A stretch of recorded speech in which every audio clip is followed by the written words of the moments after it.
Hello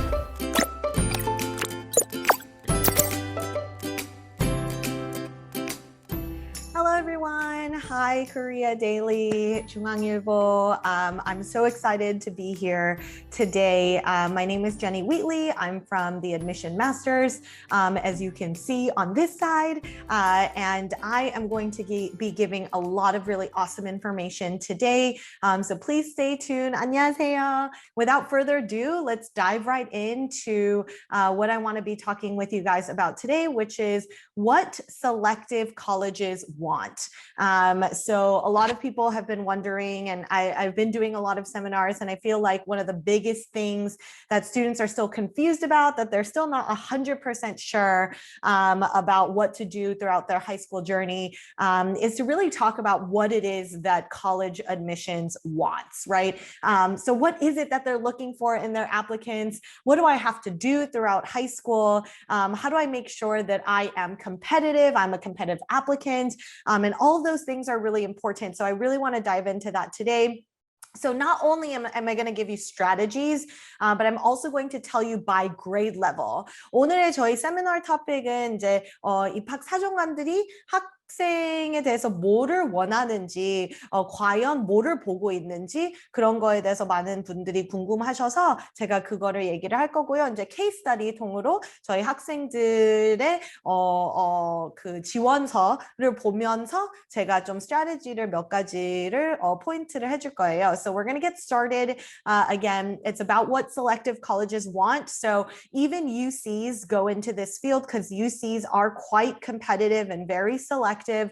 So it's UCs and Ivy Leagues and top colleges overall. And so the colleges that are the most selective are the ones that I'm going to be talking about today. Admission Masters is the organization that I work for. And what makes Admission Masters so great and stand out from other amazing, consulting companies out there is we are named the #1 educational consulting organization by multiple newspaper organizations and companies across the nation have named us the #1 educational consulting organization.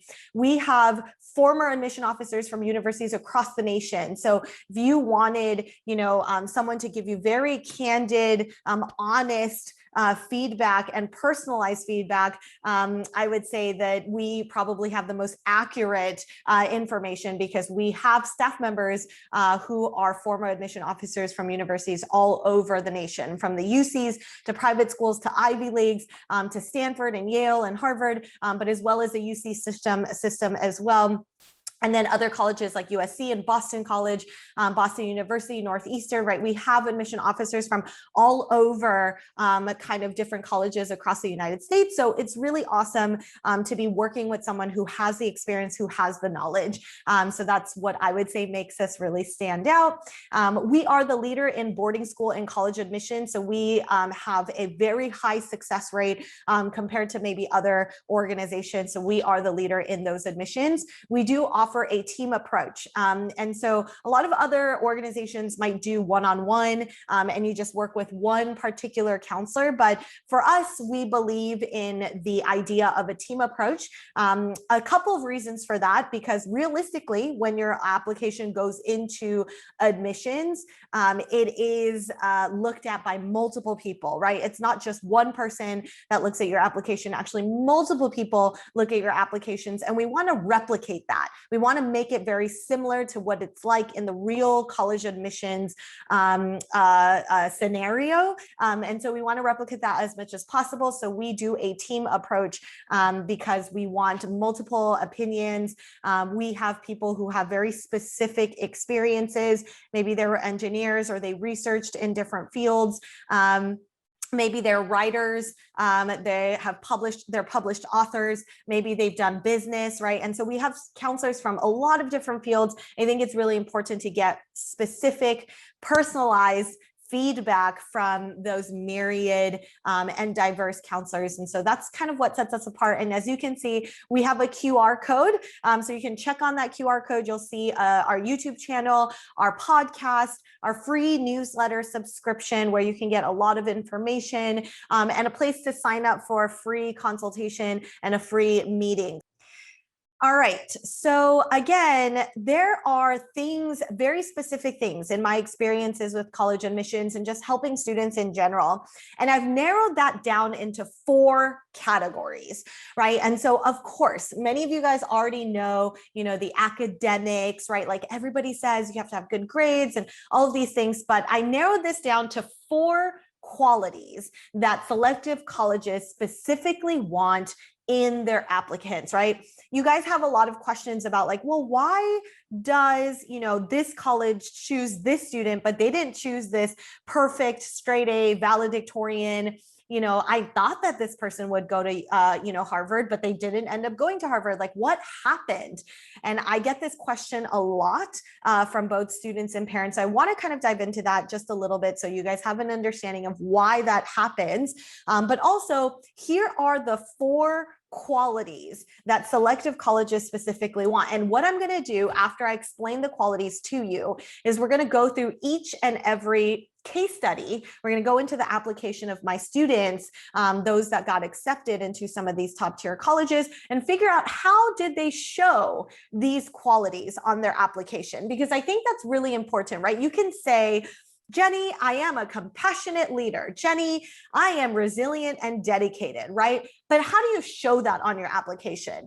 I'm sure many of you guys have these really great qualities, but it's one thing to have the qualities. It's another thing to actually show the qualities on the actual application. And that's what I'm going to go into in a moment here. So let's start with the 4 qualities. The first quality is intellectually curious and driven. I think a lot of students and parents have the wrong idea about intellectually curious and driven, right? We focus so much on test scores and your grades as a way to show that you are intellectually curious, you are driven, intellectually driven, but it's actually more than that, right? It's more than just having good grades and having good test scores, because unfortunately in selective college admissions, most students are going to come with a level of grades and GPA and test scores. 많은 학생들이 이걸 벌써 가지고 오기 때문에 GPA랑 test score 이런 부분들은 그냥 that's just a very foundational thing that you need to have in your application. So it's more than that, right? Intellectually curious and driven is how you do the level 2, right? So at Admission Masters, we call this one level deeper. How do you show colleges that you are intellectually curious and driven one level deeper than just having good grades and test scores? And stay tuned, I will be talking about that very shortly, and I'll be showing you guys examples of how you can do that to show that you are intellectually curious and you are intellectually driven in some of the case studies that I'm going to show you in a moment. And then the next one is being a compassionate leader. Leader만 돼서 좋은 게 아니라 compassionate leader. So what's the difference, right? Being a leader would be like, oh, I'm president of this club and vice president of this club. That is being a leader, right? Like you kind of show that you have these leadership positions, but that's not all, right? A compassionate leader is someone who genuinely leads from a perspective and a point of care, right? Of genuine care, of concern, right? I am very concerned about this situation, or I'm very concerned about this person or this scenario or this community. And that is how I'm going to be showing my leadership, right? And so again, I will give you guys an example of what a compassionate leader is, which is different from just being a leader. Resilient and dedicated. We talk about dedication all the time. Like when I talk to my students, I'm like, when you are thinking about, clubs to join, we want to show that consistency. You want to show that you were in a club from freshman year to senior year, and that consistency is really important. But again, it's more than that, right? It's not just being in a club for all 4 years or being in a club for all 3 years. It's so much more than that. And that's where the resilience factor comes in. Colleges want to see that in the face of a challenge, whatever that challenge may it be your grades, may it be your extracurricular activities, may it be your relationship with your teachers or friends, how do you overcome that challenge and still stay dedicated, right? So it's not just, I'm dedicated, I did this for 4 years, right? It's when you are faced with a real challenge, are you continuously working hard to overcome that challenge, to do what you can to get yourself to a point where you are succeeding because of your dedication and your resilience, right? That's the difference. And then the next one is being innovative and proactive. And I would say to throw in there is also creativity, which is, obviously innovation. But colleges also want to see that, right? Selective colleges want to see that if there are things that you see as something that needs to be fixed, right? Or you see a problem within your community or something beyond that, what do you do to solve that, right? How do you use your creativity? How do you use your knowledge that you have, your talents and your resources to solve whatever the issue, or work to solve whatever the issue that there is, right? Innovative and proactive. And again, I'm going to give you guys examples of this in a moment. So let's dive right into the first quality, right? Intellectually curious and driven. So this is one of my students who had gotten accepted into very many prestigious colleges, a lot of the Ivy League schools. And I just want to show you guys how this person showed that they were intellectually curious and driven. So first and foremost, you'll notice over here that they have really good grades, right? So obviously, like I said, this is foundation. This is something that students come in with when they're applying to selective colleges.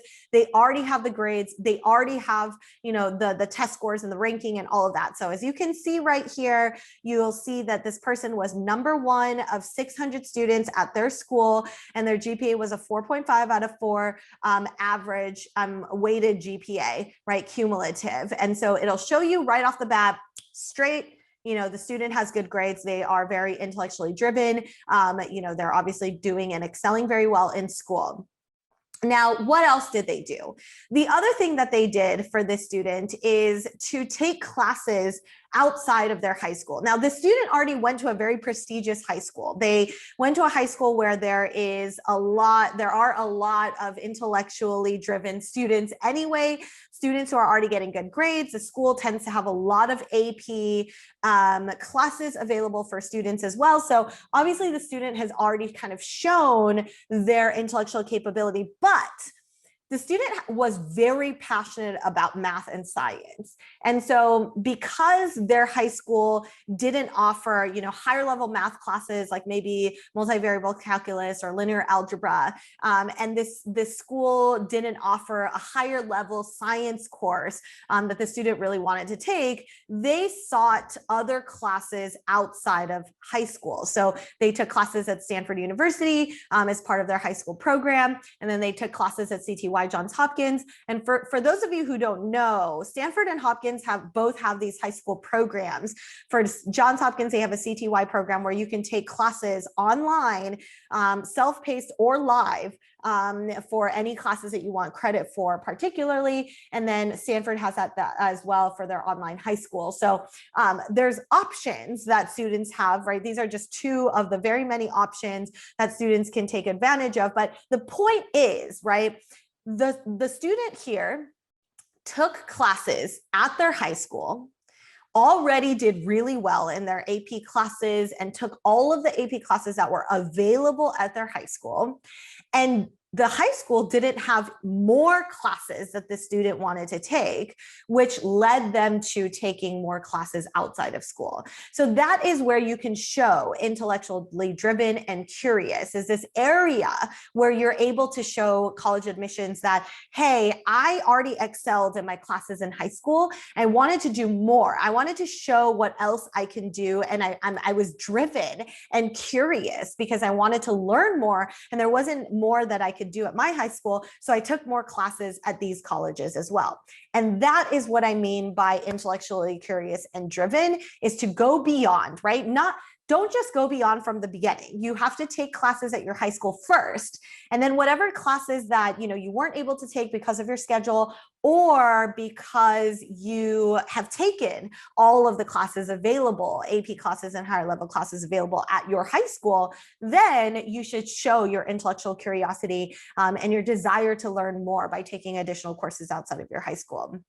Now, in addition to that, I highlighted some of the students' additional activities that shows she's intellectually curious and driven. So she's the president of her science research club. Research is one way to show your intellectual curiosity and being driven. That is the level 2, right? You could say, oh, I'm very interested in biology. I love science and I want to go into medicine. But level 2, the next level to that is a specific niche category within science or within biology that you are particularly interested in. This student was very interested in research. She was particularly interested in geology and environmental science. So she did a lot of research based on that. You'll notice that she also did like Planetary Society, which is a learning organization, right? A lot of students think like, oh, when I join clubs, do I need to join clubs where there's competition? Do I need to join clubs that I could win awards? Do I need to join clubs that have community service? But the reality is, right, you should do those organizations. But on top of that, you are more than welcome to join clubs where you are just gaining knowledge. And the Planetary Society organization that she joined was all about that, right? It's just about learning about astronomy. It's learning about things, beyond Earth, and how that kind of aligned with her passions for environmental science as well. So this is a knowledge-driven organization, right? And you guys have seen Cyber Patriot, which is a very competitive kind of organization. I told you she loved math, so it was natural for her to do math club. She did competitions, but she also just learned different math concepts, taught different math concepts.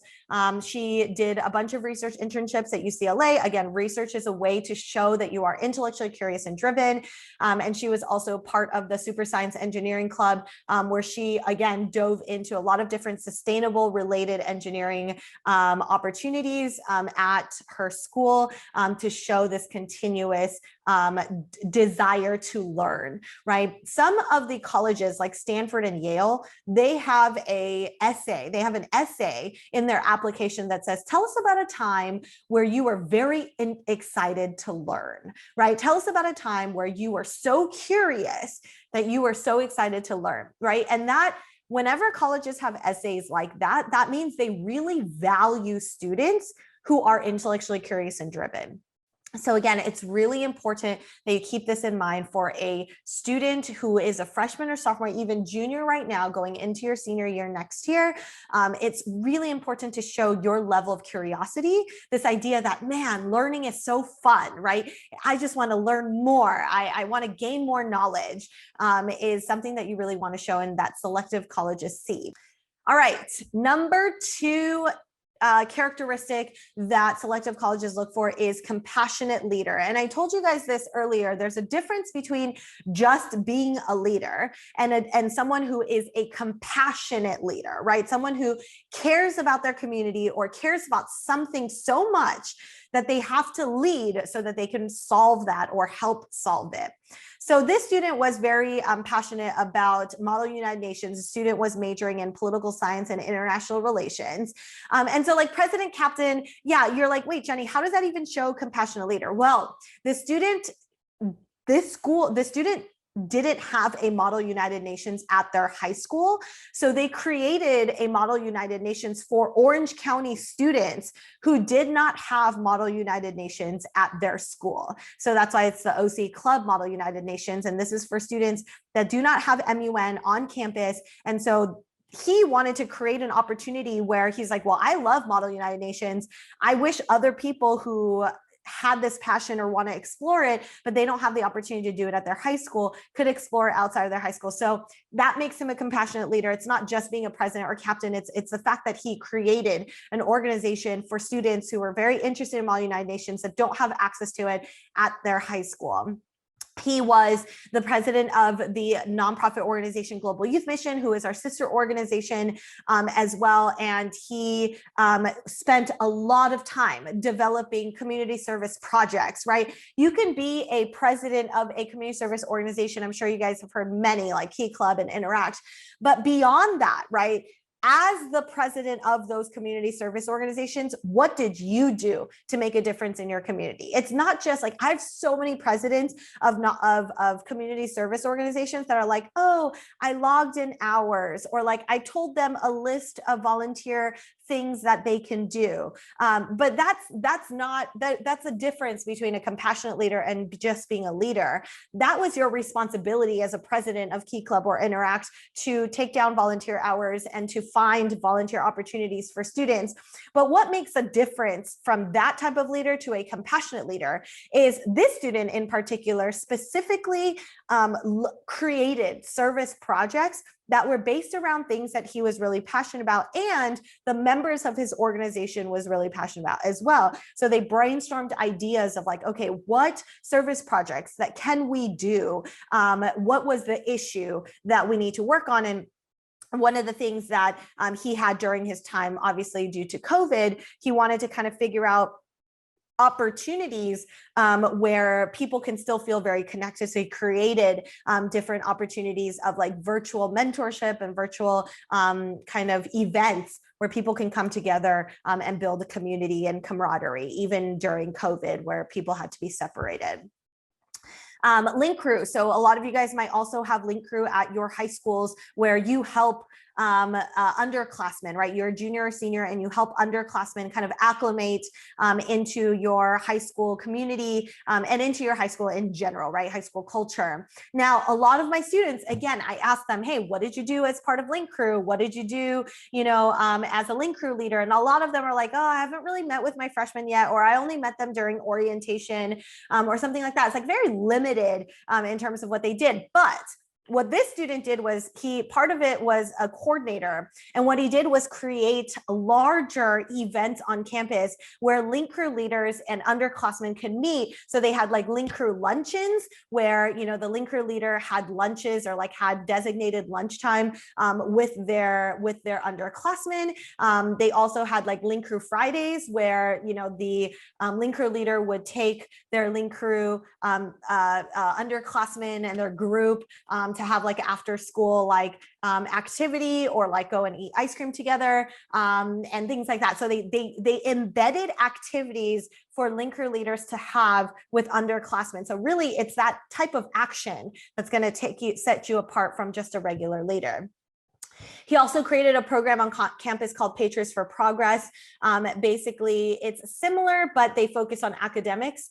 So it's helping minority students, in particular, lower academic achieving students through tutoring and mentorship. And it's not just tutoring because that's peer tutoring, but it's also mentorship, one-on-one mentorship that he created called Patriots for Progress. Again, he saw this as an issue where he felt like there was a really big divide at his high school, where there are students who are academically high achieving, and then students who were not academically high achieving, and that there was such a separation. And he wanted to build a bridge for that separation, which is what had him create Patriots for Progress.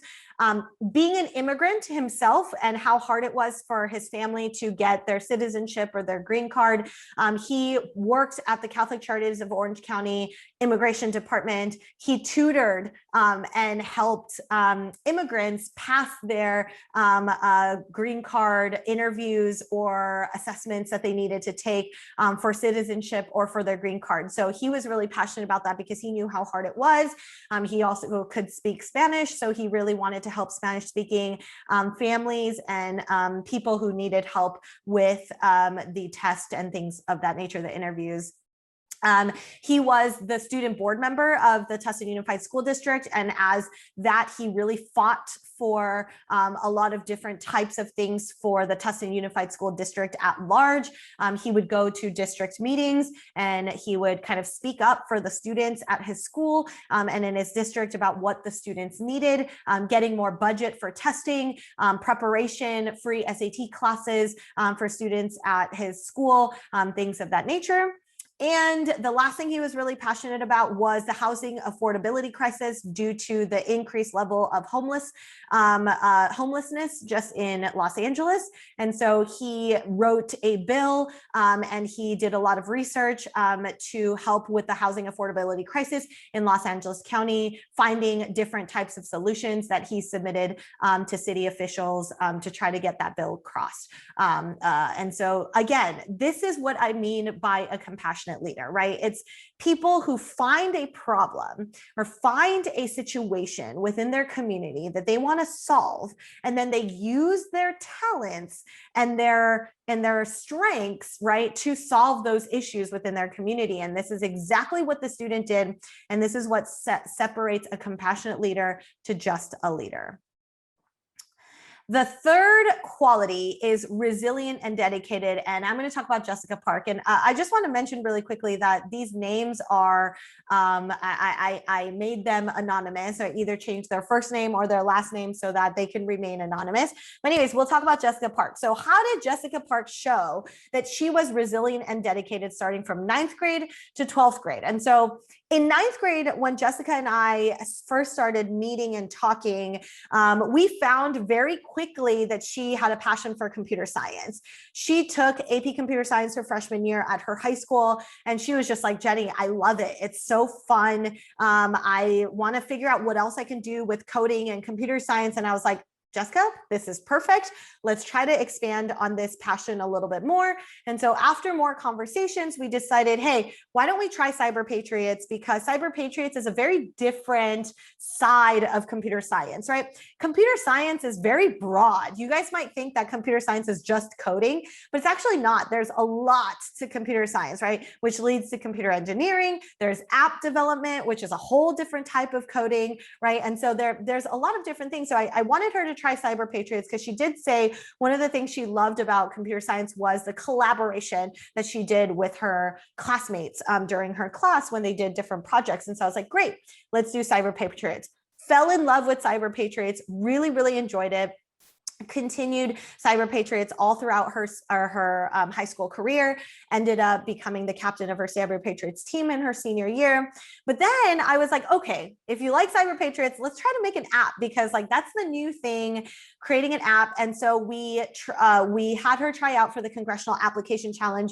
If those of you guys don't know, Congressional Application Challenge is a competition that you can enter, and basically you submit an app, you submit a video pitching the app idea, and then it's a competition among other people. And so she tried the Congressional Application Challenge, loved it, ended up winning the competition and did really well. She ended up doing a Congressional App Challenge, very interestingly, about learning coding from your home on your phone, which is super cool. And so she did that.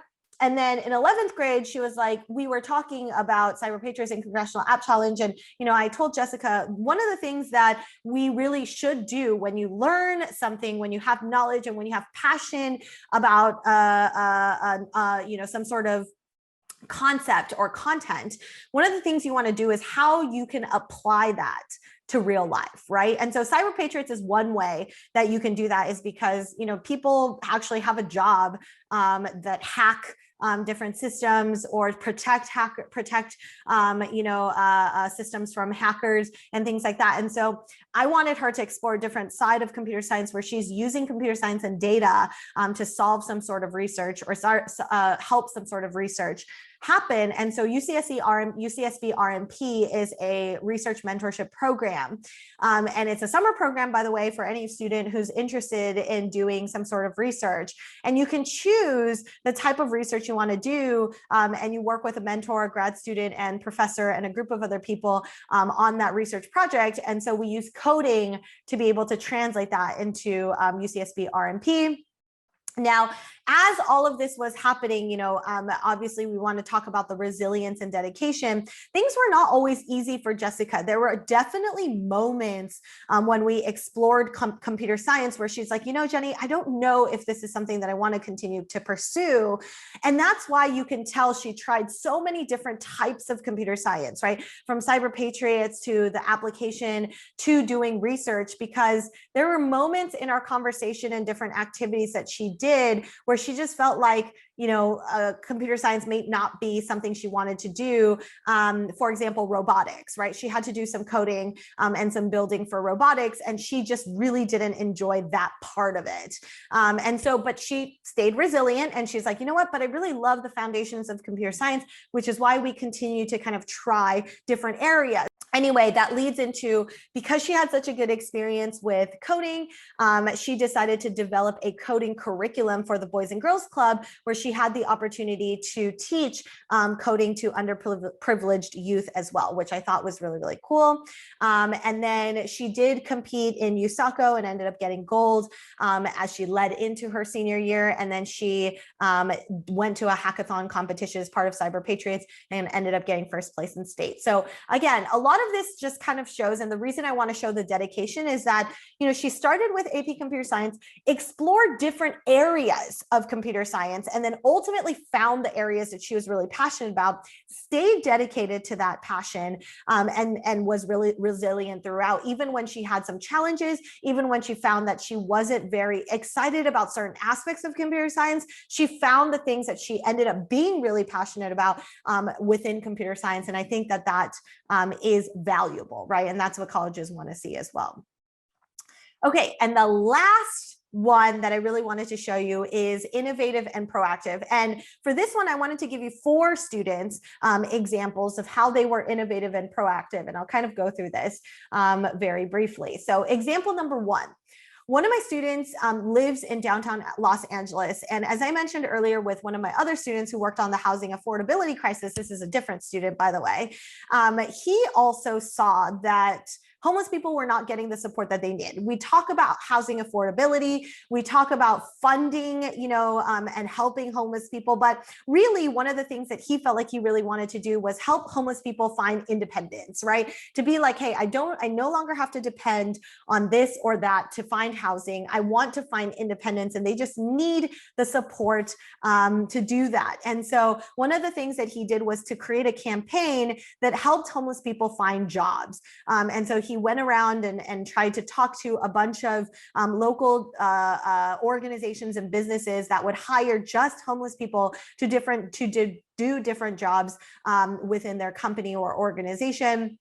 And he had a bunch of resources that would help him do that, such as interview training, finding new clothes from donations, getting free haircuts, right? Things like this that would just get them to a place where they looked and felt confident enough to find employment. So he created that campaign. And then also for housing, right? A lot of homeless people don't really know where to go for housing, or obviously can't afford it. And so he found different resources and opportunities, partnered with real estate agents and real estate organizations and companies that would help homeless people find affordable housing, which I thought was really cool. I had a student who was very passionate about dancing. She was a ballerina for a very long time. She also did tap dance. She did hip hop, just a bunch of different types of dances. And one of the things that she wanted to do, she told me during one of our meetings that she threw, or like, she said that she had to throw like trash bags worth of shoes, like ballet shoes and tap shoes, away. And she had to buy new ones very often. And she also talked to me about how people who are in lower income kind of neighborhoods and underserved communities would never be able to try ballet or tap, just because of how expensive ballet shoes and tap shoes and just materials are in general. And so she wanted to do 2 things. The first was, because she felt like this was all a waste to throw away ballet and tap shoes all the time, she wanted to find a way to make environmentally sustainable ballet and tap shoes using used shoes, so that they could sell for cheaper or that they could be donated for free. And so through a lot of research and a lot of connections, she created a model where she was able to create environmentally sustainable ballet and tap shoes using worn and used shoes to donate, which I thought was really cool. And then I had a student, I think a lot of my students talk about this recently, but like depression, mental health, like anxiety, all of these things seem to be very common or more common among high school students. And her school didn't really care too much about mental health issues or talked enough about it on campus. And so she created a school-wide mental health awareness week, which her school didn't have, and did a bunch of different events, all virtually through Zoom, where she invited guest speakers, and they would come. They did like virtual yoga sessions and virtual mindfulness practices, and had one-on-one free therapy available, and just launched this big old project for her high school because she really cared about that issue. She also lost a friend to depression and suicide. And so she wanted to kind of, in memory of her friend, develop something like this. And then the last example is a business student who felt like high school students don't get taught enough about money management, right? Savings account, credit cards, investment, how to save for college funds, financial aid for colleges, right? The students don't know enough about this. And he felt like this actually should start at a very young age. And so he wrote a 6-week financial literacy curriculum aimed at middle school students using the game Monopoly. And so we kind of created this curriculum and developed it and designed it. And then he partnered with local middle schools to be able to teach the financial literacy curriculum. So again, all of these innovative and proactive actions that students took, they found something that they were really passionate about, or found a challenge or something within their community that they wanted to solve. And then they used their innovative and proactive mindset, their talents, with the support of admission masters counselors, but also just through their own ingenuity to create these programs and opportunities for people within their community.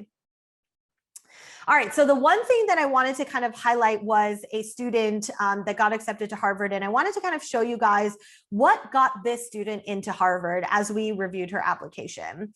And so the student, again, very foundationally, you can see she had a 4.0 out of 4 unweighted GPA. Her school didn't weight grades. She had a 1550 SAT score. She took 3 SAT subject tests, though they are no longer required, but she took it her freshman and sophomore year when they were required for some schools. So she got 800s in all of them. And then you can see across the board for her AP subjects test, she got 5s all across the board.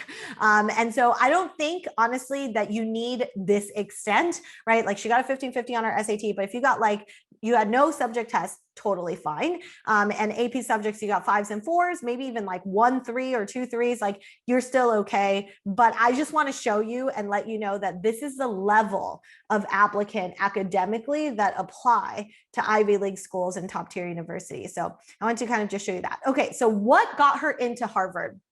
And let's go through the 4 categories that we talked about today. Intellectually curious and driven. Obviously, her educational foundation. Her academics are solid. Her grades, her test scores, solid, right? But another thing that she did that shows her intellectual curiosity and her desire to learn more is she did research on breast cancer. So a lot of people can say, I'm interested in science. So she picked a very specific niche, breast cancer genetics, and did research on breast cancer genetics, which is something that she was really passionate about. Compassionate leader. There are 2 things I wanted to highlight. The first was one of the things that she did was be a peer counselor for Teen Lifeline, which is, to be very honest, a very exhausting and time-consuming volunteer experience, because you have to sit and listen to other teens and other people who are going through very mentally challenging situations. And despite that, she spent a lot of her time in high school kind of listening to these people and supporting them as she could. She also was part of the senior committee at her school and put on an event every month for the seniors at her school, because she felt like her seniors had developed a sense of individuality, but they were more individualistic. They were individualistic. And so she wanted to build more of a sense of camaraderie. And so she created a senior committee and joined a senior committee where they just focus on activities for seniors. Resilient and dedicated, being a captain for Science Bowl, a board member for Model United Nation, and principal flute. She did flute for a long time. And of course, I'm sure there were challenges within those activities, but she showed her level of dedication and built her leadership from ground up. And then for innovative and proactive, one of the things that she did was the student service initiative at her high school, where she noticed that her high school didn't have hygiene dispensers for female students at her school. And so she got donations and talked to her school board, eventually built female hygiene dispensers for every single bathroom throughout her entire high school. So to me, what got her into Harvard, if she had slightly less test score, like slightly lower test scores, or even a slightly lower GPA, I still believe that she would have gotten into Harvard with all of these additional factors. Of course, her GPA and test scores can't be way lower, but even if it was slightly lower, she got a couple fours, maybe she didn't get 800s on all of her subject tests, I still think she would have had a very good shot or have ended up getting accepted to Harvard. So let me just kind of end with this before I give you guys some final feedback. I think at the end of the day, when it comes to college admissions, when it comes to what selective colleges are looking for, is they want to select students who are going to be the change in our world. So let me repeat that. They're going to select students who are going to be the change in our world, right? Everything that I talked about, everything from the intellectually driven to resilient and dedication to proactive and innovative, all of the things and characteristics I talked about aim in one direction, and it's the impact that the student is going to have in our world, right? They want to dedicate and invest in students who are going to spend their time doing something that's going to make an impact and change our world. Be the change you want to see in the world. I believe that was from Gandhi. The other thing I want to mention is to start early and start now. Honestly, all of the examples and students that I showed you guys earlier, that is from our students who we have had since 8th or 9th grade and have worked with them, learned about their personalities and their passions, learned about who they were for a long time, right? These projects, they don't happen in 1 year. They don't happen in a couple months. These projects take up time and effort and dedication and resilience. And it's not easy, right, to just come up with an idea and then bring it and make it happen. So start early, start now, be the change you want to see in the world, and be a part of the impact that you want to have in our world. So let's do a summary. I just want to kind of go through the different grade levels. In 9th grade, you want to start with rigorous courses, explore new interests by joining new clubs and sports and organizations. Jessica Park would have never known that she loved computer science had she not taken AP Computer Science. She would have not known what type of computer science she loved had she not done Cyber Patriots and all of these different type of activities. So explore, right? Explore as many new clubs and sports and organizations as you can. Introduce yourself to your school counselor from the beginning, from your freshman year, because they are going to be the ones that are going to help you get classes and write your rec letters for colleges. So introduce yourself to your school counselor, start that relationship early, start volunteering, start exploring your career paths and majors and research colleges. I think that's another really important thing, is to have an end destination. What type of college do you want to go to so that you can start preparing for that? In 10th grade, I would recommend that you start preparing for the SAT or ACT or other standardized tests. I know a lot of colleges are test optional right now, but it's not always going to stay that way for very long. Even though it might in the future, colleges may continue to be test optional, you know, it still would help you to take an SAT or ACT, especially if your GPA is not as high. So I would just prepare for that. You should also commit to about 4 to 5 in-school activities so you can really explore that. Build relationship with your teachers. Build relationships with your teachers. It's not enough to just raise your hand when you are in class. You want to make sure that you are building personal relationships with your teachers, talking to them outside of the classroom, doing things that are going to show them that you are more than just a typical student in your class. Build your resume, start looking for summer opportunities, continue taking challenging courses. And for our students and Mission Masters and for students, we recommend that you finalize your major by your 10th grade so you have a sense of direction for your activities and the courses that you're going to take as well. In 11th grade, you're going to dig deeper into that major, whether that means to do research or internships. Finalize your standardized test scores. You don't want to push that back further to 12th grade. Try to get your SAT and ACT done by your junior year. Secure 2 to 3 leadership positions.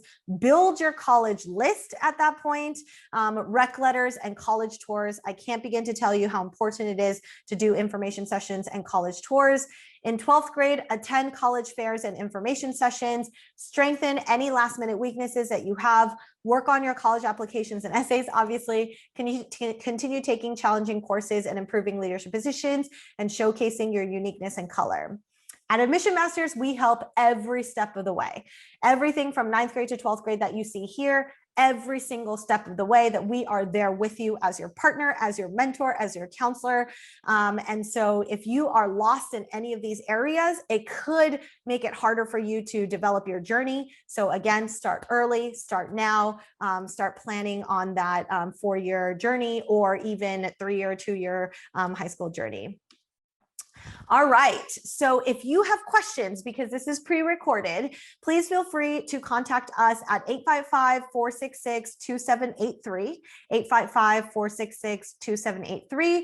And this is our QR code. You'll be able to find our services, our YouTube channel, our podcast. You can sign up for a free consultation. You can subscribe to our newsletter, but feel free to call us at any time and contact us. My name is Jenny Wheatley, and it was a pleasure to be helping you guys today and giving you some advice. Have a great rest of your day or night or wherever you are, and we will talk soon. Bye, everyone.